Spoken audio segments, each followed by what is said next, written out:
Okay, today we started talking about health, illness in the body.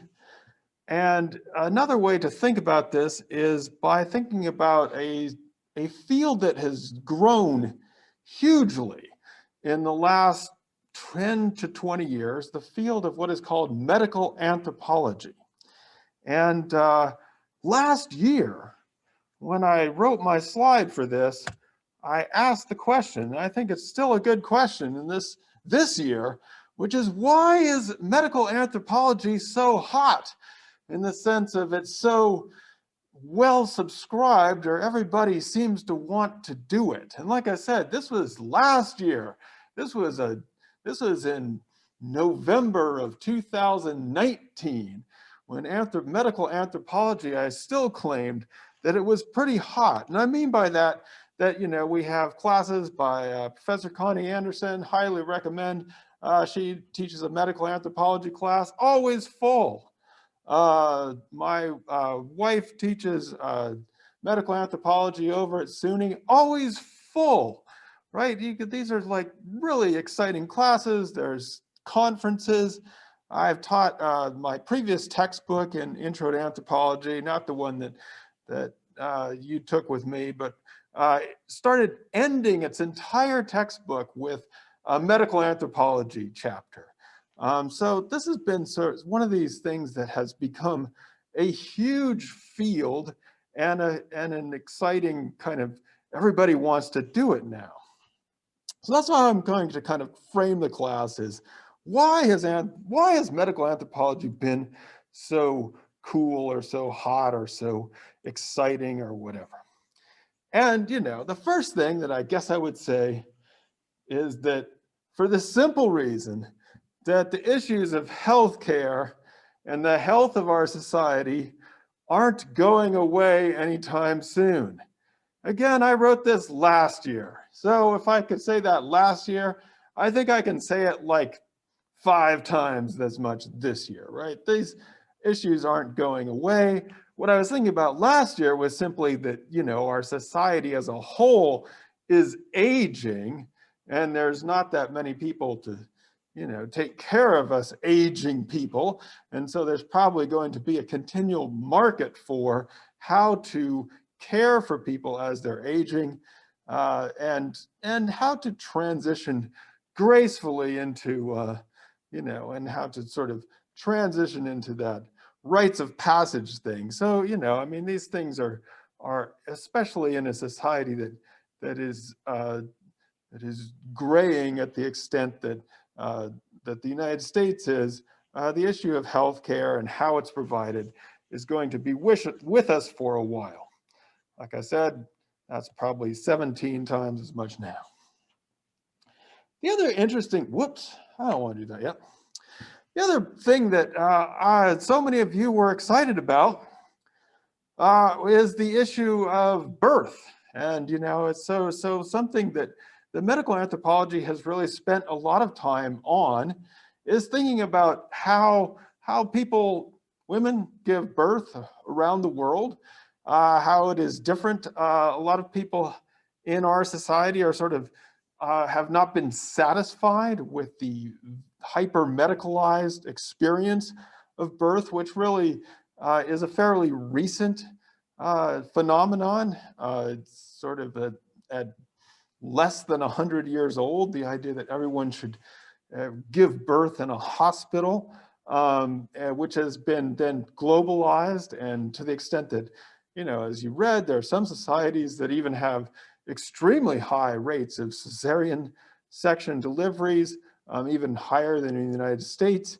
So, I mean, people have been, this sort of very medicalized notion of birth has been transported to different places around the world. At the same time, in our own society, I think people have been interested in sort of rethinking that and rethinking this very medicalized notion and the sort of what the labor, the pain and the labor of giving birth should actually entail. So several of you wanted to jump in on that.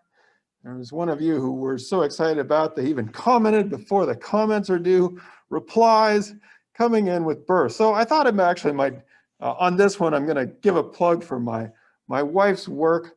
This is something that she was working on, did her field work here in the United States and wrote a dissertation that then became a book called Pregnancy in Practice, Expectations and Experience in the Contemporary US, which is about a lot of these issues about how women and men view pregnancy and how that's changed over time. She recently edited a book with another SUNY professor, Tracy Betzinger, called The Anthropology of the Fetus. Very cool picture. Biology, Culture, and Society, which is actually a 4-field anthropology book that takes in biological anthropology, archaeology, cultural anthropology, to kind of think about, there it is, thinking about the fetus. So like I said, just wanted to give a little plug to my wife. She teaches at SUNY. You can take a class with her under the exchange program, but you have to wait till next year because she's on sabbatical right now. So healthcare issues aren't going away. A lot of you guys got excited about the birth issue. I also like the guest brought in disability here. This is something that I think is extremely important, although it gets way overlooked. And so, it's just nice to see people paying attention to different forms of ability. And these are things that are going to be hugely important, how we modify our society, how we try to provide access for people who have been or are born with not the same abilities or disabled. And then I think that one of the things that anthropologists have done a lot of is think about disparities in healthcare, both within countries, so between, we'll talk more about this on Wednesday, between sort of the wealthy and the poor within a country, but also importantly, I think internationally across different countries, and how important it is for us to provide not just a sort of the medical interventions, but to think about the health of the public. And so anthropology has been pretty huge, influential in thinking about the idea of public health and how that is transmitted. And in here, Guest gives us the example of Paul Farmer, who's probably one of the more famous medical anthropologists in the world, and works a lot in Haiti, and has a number of books that Farmer himself has written, and also been written about him. A kind of very inspiring figure in the search for to think of healthcare as a human right, and so these issues are things that I think are huge in our society, and are one of the reasons that medical anthropology has been an exciting field of study, or something that people have turned to. The other thing that I think medical anthropology gives us are ways to think about health and illness as influenced by culture. And so Guest here defines these terms. It's kind of an interesting, this came up on the quiz, it's an interesting way to look at things. So in terms of how medical anthropology or anthropologists look at things, we can think about disease as sort of the that would be the natural part, that discrete biological part, whatever is going on biologically, which we would separate from illness, which would be more how one experiences or feels about a disease, or even if they may not technically have a disease. So illness refers more to kind of a personal experience of that disease. And then sickness, which we then go on to say is the public expression of illness and disease, including the social expectations. So what anthropology, I think, is trying to do here is sort of separate these terms a little bit to give us a sense of the biological side of things, but also how culture influences our experience of even things like illness, and how it is not simply an individual experience, but also a social experience. And I was thinking about how, if you remember back to how we were talking about how people began to separate the idea of sex, biological sex, from gender for the social experience, and even within gender, thinking about individual perception of gender, gender identity, versus social perception of and expectations of gender identity. I think the same kind of move is being made here.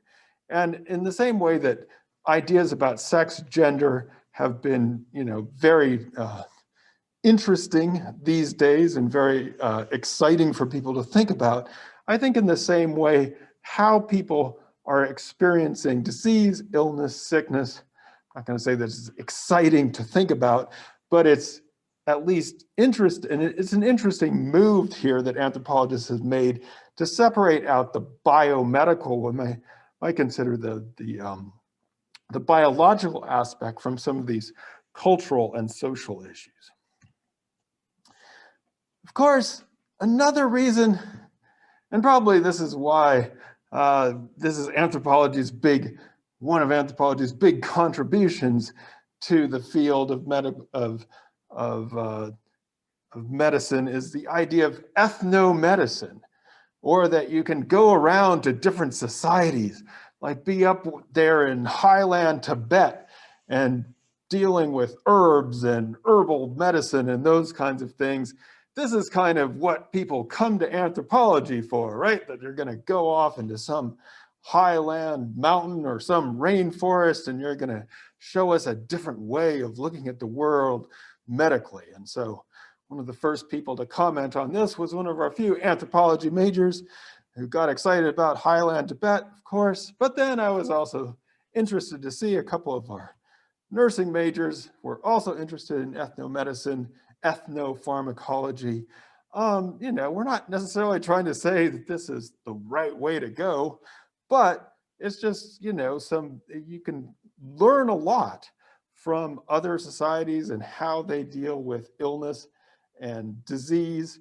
And I would even say that much of may as well enter this, much of what we call biomedicine has often been based on going to various places and figuring out what the locals are using to cure something, and then trying to extract that and put that into pill form or shot form and make it more available. So on the one hand, I think one of the reasons medical anthropology is hot is because people like the idea of, that classic idea of anthropologists going out and finding other traditions. But I think also, and perhaps at least for me, equally important, is that anthropology has given us new ways to think about what we might call our Western style medicine or biomedicine, what we are accustomed to thinking about. And one of the ways that anthropology helps us think about biomedicine is simply by pointing out how in different places it's not necessarily practiced the same way. And so the biomedicine that is practiced in the UK, as opposed to the biomedicine that is practiced in Germany, as opposed to the biomedicine that is practiced in the United States, might actually be quite different. It's not necessarily one thing, even across what we might consider Western countries. So that's, I think, an important insight. And I think also that that anthropologists tell us that, one of the reasons biomedicine works is not just because of its, the percentage of effectiveness as calculated in our experiments, but on how much you believe and value and follow the prescriptions of biomedicine. And so, there are some things that seem to be quite amenable to what we call the placebo effect. That is, if you believe that it's working, it will have a larger effect. Now, that's not always true. There are certain diseases that really don't respond to placebo effect, but a lot of times that can be an important part of even biomedicine. And so this leads to the idea that, in fact, biomedicine emerges from a certain way of looking at the world.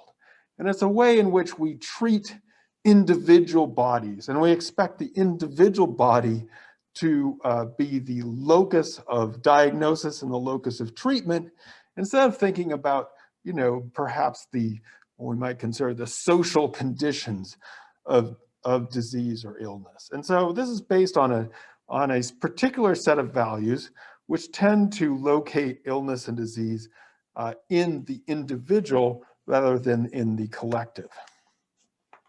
The other thing that I think that anthropologists, especially recently, have been thinking about is that in many societies, it's not simply that there is ethnomedicine, which is, we might say, the traditional, versus the modern biomedicine, but in many different societies, people sort of mix and match, you might say.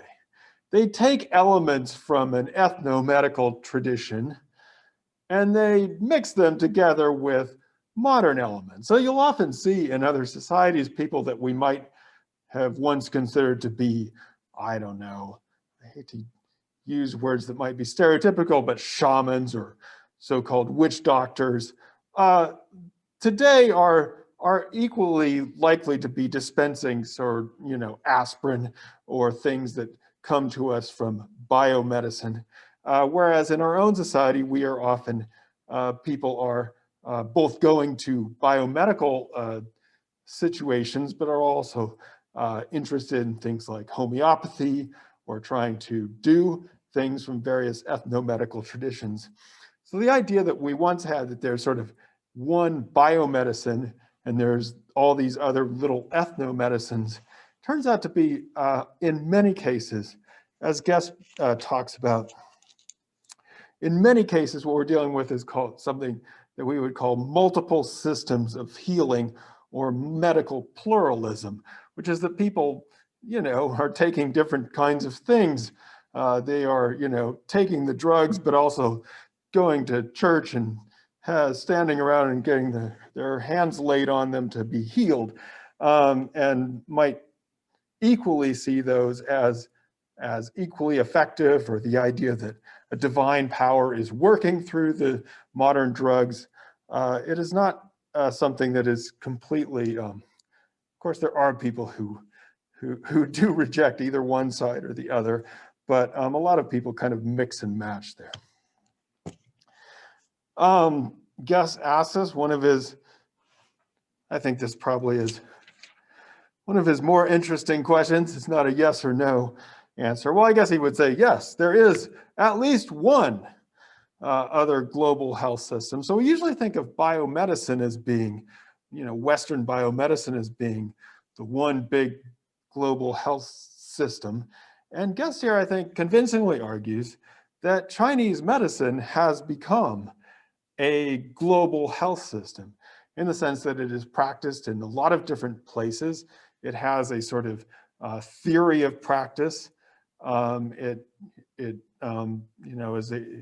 sort of feeds on different practices in different places and incorporates them into an evolving system.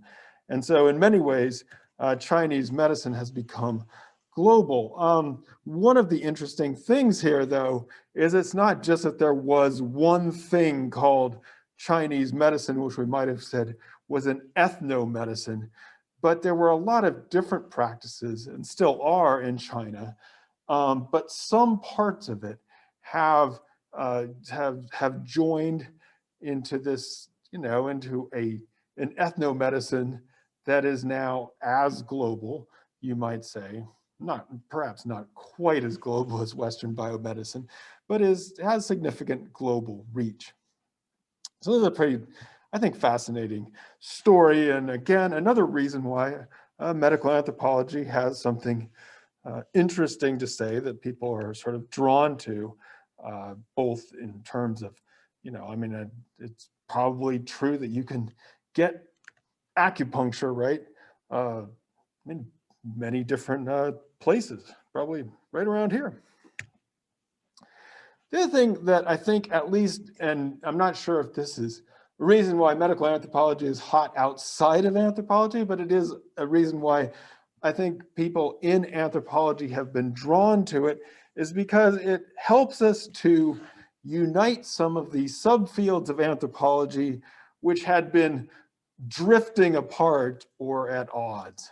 So it's something that you can be a biological anthropologist and teach from that side of things, and that's what Professor Connie Anderson does, or you can be a cultural anthropologist and teach from that side of things, but bring in the biological anthropology. So it's something that is taught both by biological anthropologists and by cultural anthropologists, and they can kind of join together in a way that they may not have been able to do in other contexts. If you're talking about, say, human evolution or primatology, there's less room for collaboration there.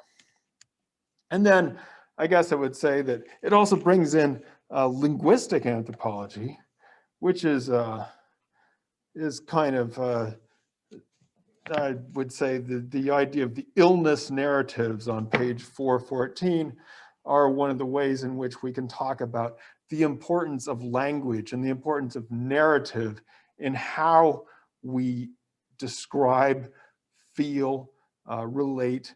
And so it brings together like I said, some of the different things that in some ways had been separate in anthropology. It helps us think these things together.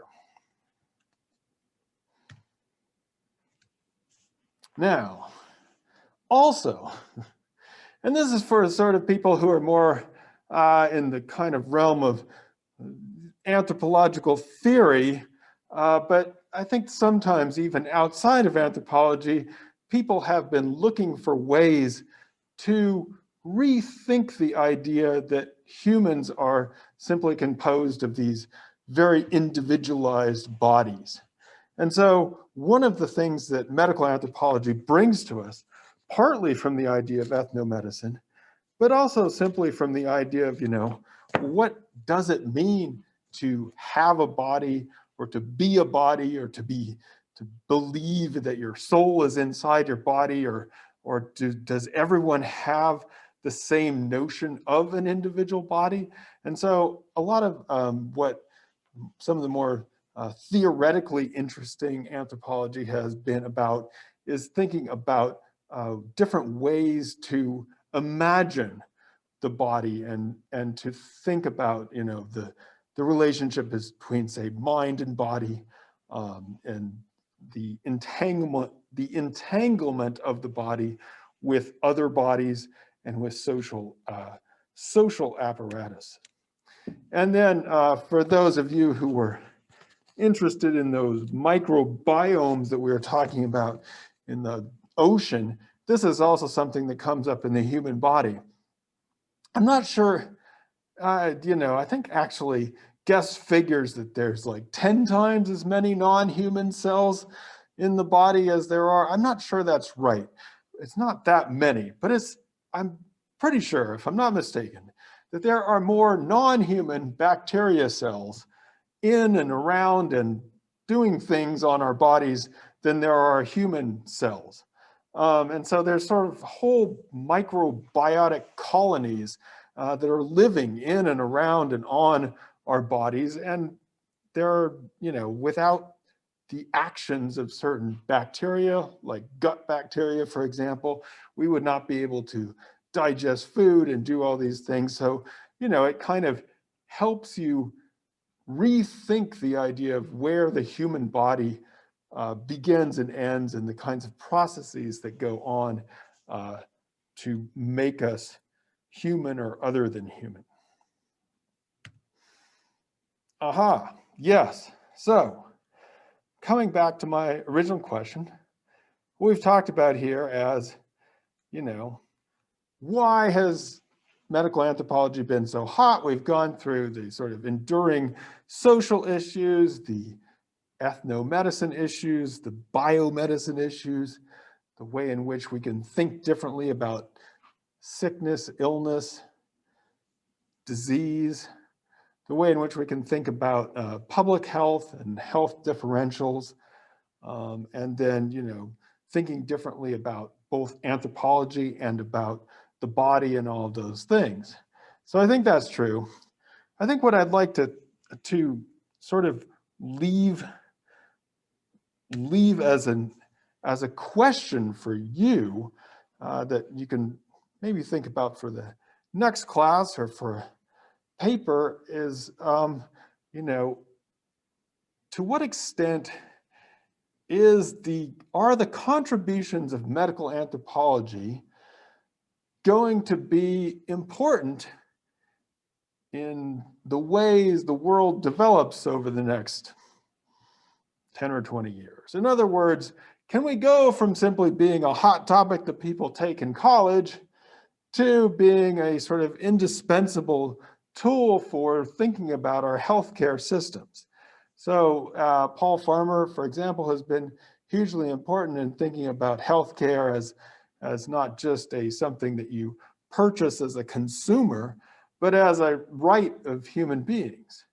And how are we going to be able to move our medical system in such a way that healthcare and our insurance system in such a way that healthcare is seen as a right and not something that you get if you have enough money to have it? Are we going to be able to understand the importance of how, you know, it's not simply that we can fix things on an individual level, but how we as a society, as a public, are able to understand our healthcare, and will we be able to bridge some of the disparities, some of the inequalities, both within our society in access to healthcare and between different societies internationally as well? And so, to what extent are we going to be able to shape a world in which medical anthropology becomes a part of this in order to get to, I would say, a different kind of world? It's not so much for me important whether medical anthropology is thriving, but is our world thriving? Is it contributing? Are these ideas out there in the world in a way that makes sense? Or alternatively, are we heading for, and I say this as I wake up today and with the very good news, right? The very good news that we now have 2 vaccines in trial 3, third stage trials that are 90 to 95% effective against the coronavirus. And that's great. There is nothing